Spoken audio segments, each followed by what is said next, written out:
Malawi Today.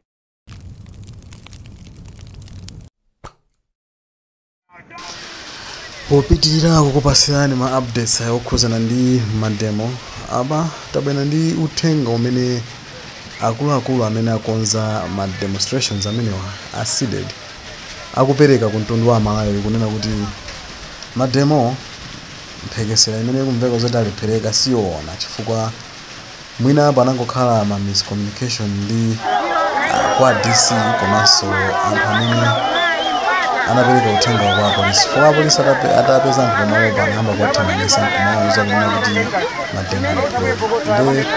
Ndi iwo akunena kuti akudikira information yoyenera yoti akambirane akuluakulu a DC komanso a polisi. Ndipo iwo adakali pamalo pamene pasakuchoka ndi cholinga chonena kuti mademo akhale akuchitika. Ndi mmodzi mwa akuluakulu a SEDED akulongosola zambiri ndi tikupemphani kuti tikhale limodzi pamene tikupitirira kupasirani nkhani zimene zikuzakudana.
Mmene mundu timene akulongosolera mayi amenewa amene ndi mmodzi mwa akuluakulu a SEDED. Ndi izi ngakhale zili chonchi koma misewu yambiri yazaza anyamata omwe aja amene adatuluka wiki yatha, anyamata azikwanja nawonso atulukanso nkubwera kachiwiri m'misewu imeneyo. Ndipo anyamula zikwanje nkuopseza wina aliyense amene akubwera kuti azapange nawo mademo. Koma inu monga mukudziwa kunena kuti izi anthu anazuzula komanso anthu amenewa akatuluka samagwidwa ndi apolisi kuwafunsa kuti ndi ndani. Chodabwitsa nchonena kuti anthu amenewa amatuluka atavala mamasiki, ndipo akakhala kuti atuluka anthu amangoyang'ana ndipo apolisi sawayandikira mkono. Ndi zimakhala zikudabwitsa kunena kuti kodi anthu amenewa amawatoma ndi ndani, kodi ndi boma kapena ndi anthu oti angodzipangira mawokha. Ndi gulu limeneli limakhala likutuluka nthawi ndi nthawi. Leronso latuluka ndi zikwanja ndipo mgulu lochuluka kwambiri la anyamata amenewa.